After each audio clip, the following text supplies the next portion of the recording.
નમસ્કાર, આપની સાથે હું છું સેજલ અને સ્ક્રીન પર તમે જોઈ રહ્યા છો પત્રકાર સિતાબ કાદરીને, જે બનાસકાંઠાથી જોડાયેલા છે અને એમને એટલા માટે જોડ્યા છે કે આપણે વાવનું ગણિત સમજવું છે.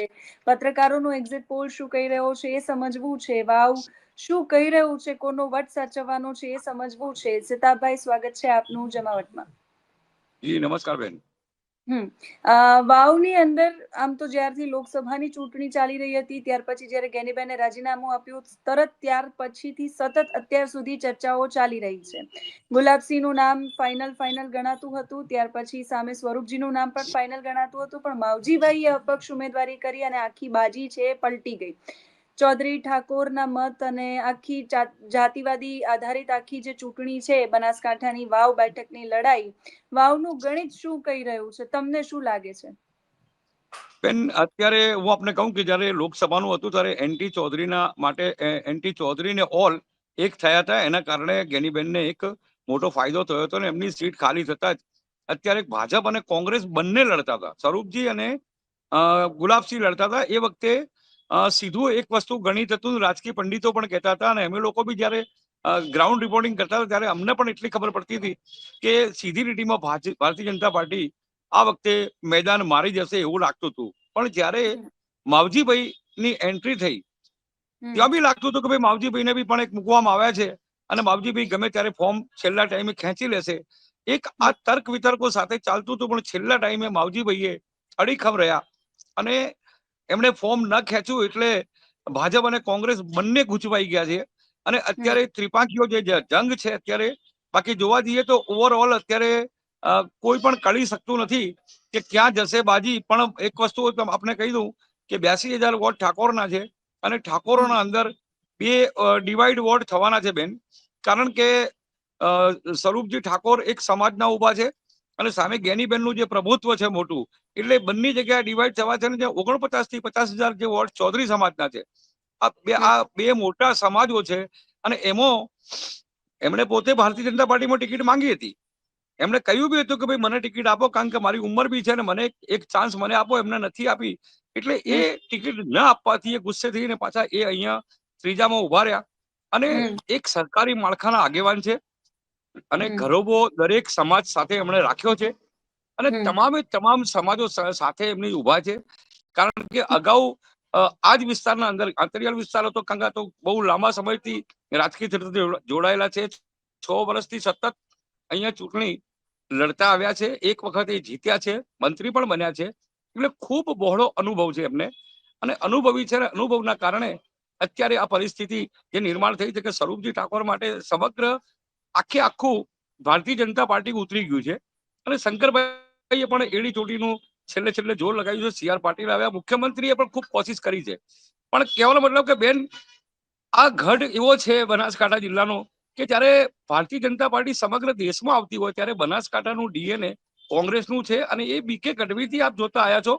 પણ આ વખતે કઈ પરિસ્થિતિ એ રીતની છે કે બંને બાજુ જબરજસ્ત મહેનત ચાલી રહી છે. શક્તિસિંહ ગોહિલ પણ દ્રોણાચાર્યની માફક ત્યાં બેઠા છે અને આ બાજુ શંકરભાઈ ચૌધરી પણ ઉભા છે.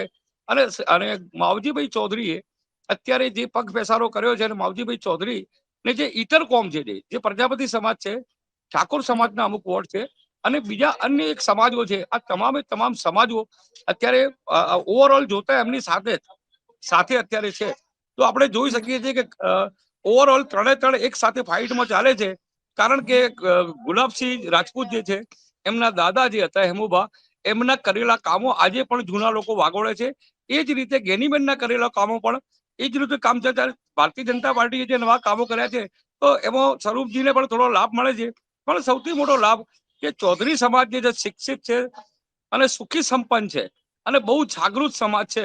એટલે માવજીભાઈ ચૌધરી ને જયારે પણ એમને ટિકિટ માંગી હતી ત્યારે એમનો પાવર ઉતારવો છે, એમનું આ કરવું છે, આ રીતના એક શબ્દો વાક યુદ્ધ ચાલુ હતા.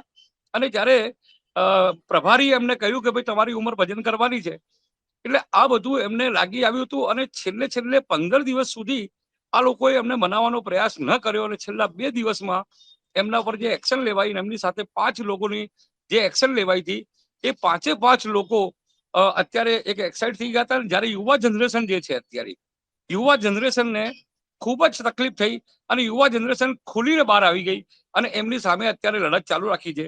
એટલે અત્યારે ઓવરઓલ જોવા જઈએ તો જો ઇતર સમાજના હાથમાં આખી બાજી છે, દલિત સમાજ છે, મુસ્લિમ સમાજ છે, પ્રજાપતિ સમાજ છે અને રબારી સમાજ છે. શંકરભાઈએ છેલ્લા 2 દિવસ બહુ જબરજસ્ત મહેનત કરી છે.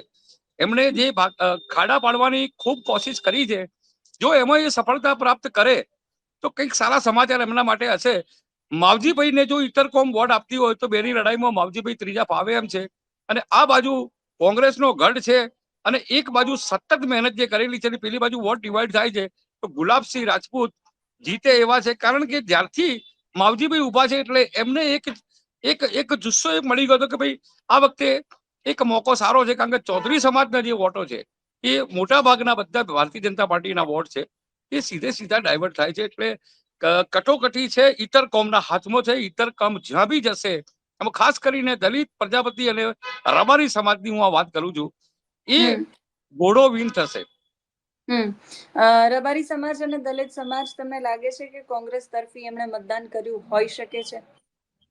બેન, આમાં કેવું છે કે રબારી સમાજે મતદાન કર્યું છે, પણ Bharatiya Janata party hook and Cook બધા જ એમના અગ્રણીઓ, નેતાઓને બધાને ત્યાં એ વખતે ઉતારી દીધા હતા. ઠાકરસિંહ રબારીનું જે મનદુખ હતું એ શક્તિસિંહ ગોહિલે સોલ્વ કરી દીધું હતું. અને એના પછી મતદાનના 1-2 દિવસ પહેલા શંકરભાઈએ સતત મહેનત કરી છે. એમણે એમના જે સમાજના અગ્રણીઓને બોલાવી અને સમાજ સાથે મિટિંગો કરી છે. ચૌધરી સમાજની મિટિંગ કરી છે, દલિત સમાજ સાથે પણ મિટિંગ કરી છે અને એક કોશિશ કરી છે એમણે આમો ગાબડું પાડવાની. જો એ સફળતા પ્રાપ્ત કરતા હોય તો પરિણામ કંઈક અલગ હશે.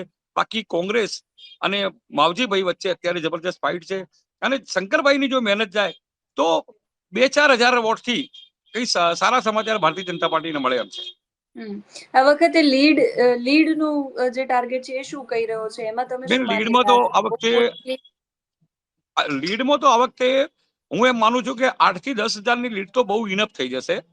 કારણ કે કસોકસ મતદાન થયું છે. કારણ કે આ એક પ્રજા એવી છે અને આ એક વિસ્તાર એવો છે કે તમે 4 ચૂંટણીઓ જુઓ, 70% સમથિંગ ઉપર મતદાન થયું છે અને આ વખતે પણ સમથિંગ 70% જેટલું મતદાન થયું છે. એટલે જાગૃતતા છે મતદારીમાં જાગૃતતા છે. પણ હવે એ મત ક્યાં કન્વર્ટ થાય છે, ઇતર કોમ ક્યાં જાય છે? બેન, મહત્વની બાબત તો એ જ છે કે ઇતર કોમના હાથમાં આખી બાજી વાવની છે. અંતિમ સવાલ આપને ટૂંકમાં આપણે પતાવીશું. મોટાભાગના પત્રકારો સાથે અમે વાત કરી અને એમનું એવું કહેવું છે કે માવજીભાઈ આવ્યા પછી ચૂંટણી રસાકસીવાળી બની અને ઇતર કોમ છે જે રીતે તમે કહી રહ્યા છો એ રીતે જ આખી બાજી એના પરથી હવે નક્કી થશે. અંતિમ સવાલ મારો આપને એ છે કે સિતાબભાઈનો એક્ઝિટ પોલ શું કહી રહ્યો છે? કોણ આગળ લાગી રહ્યું છે તમને? બેન, ઓવરઓલ જોઈએ ને આપણે તો અત્યારે ભારતીય જનતા પાર્ટી સમગ્ર દેશમાં આવે છે, પણ બનાસકાંઠા જિલ્લો એક એવો છે કે જ્યાં કોંગ્રેસ આવે છે. ગમે એટલી સીટ સીએમ હતા ત્યારે પણ અહીંયા એ કોંગ્રેસની સીટ આવી હતી અને અહીંયા કોંગ્રેસની સીટ ના આવે તે માટે, કારણ કે વાયનાડ અને વાવ આ બંને સીટો અત્યારે છે. એમાં વાયનાડથી પણ વધારે ચર્ચામાં કોઈ સીટ હોય તો વાવની સીટ છે. એટલે વાવની સીટ માટે જો કોંગ્રેસનું મોટું ગઢ ગણાય છે અને જાગીરદાર સમાજ છે, દરબાર સમાજ છે અને કોંગ્રેસના જે જૂના મતદારો છે એ તમામે તમામ એક છૂત પર અત્યારે દેખાય છે. એટલે overall this is my opinion. મારા મતે હું અત્યારે અમને પહેલા નંબરે મૂકું છું કે કોંગ્રેસ અહીંયા છે. માવજીભાઈ અને પેલી આ ત્રણની વચ્ચે પણ માર્જિન બહુ ઓછો હશે. ઓકે, આભાર સિતાબભાઈ જમાવટ સાથે જોડાવા માટે. નમસ્કાર.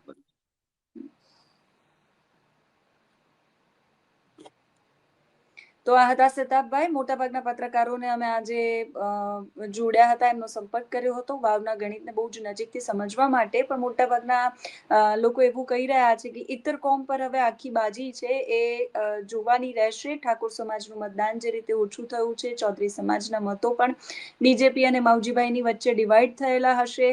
એટલે માવજીભાઈ આવ્યા છે એટલે ગણિત બગડવાનું છે. હવે કોનું ગણિત બગડ્યું છે અને બાકી બધી જે કોમ છે કોના તરફ રહી છે એ જોવાનું બહુ જ મહત્વપૂર્ણ બની જશે આ ચૂંટણીની અંદર. અને તમને શું લાગે છે તમે પણ કમેન્ટ કરીને કહેજો. વાવ બાજુથી છો તો ખાસ કમેન્ટ કરજો. વાવને તમે નજીકથી જોઈ રહ્યા હોય એટલે તમે સમજી શકો કે વાવમાં કોણ આગળ ચાલી રહ્યું છે, કોની બાજી છે. એટલે જનતાનો એક્ઝિટ પોલ શું કહી રહ્યો છે એ પણ મહત્વનું છે. એટલે તમે પણ કમેન્ટ કરીને લખજો કે કોણ વાવની અંદર બાજી મારી રહ્યું છે. અત્યારે આ વિડીયોમાં બસ આટલું જ. નમસ્કાર.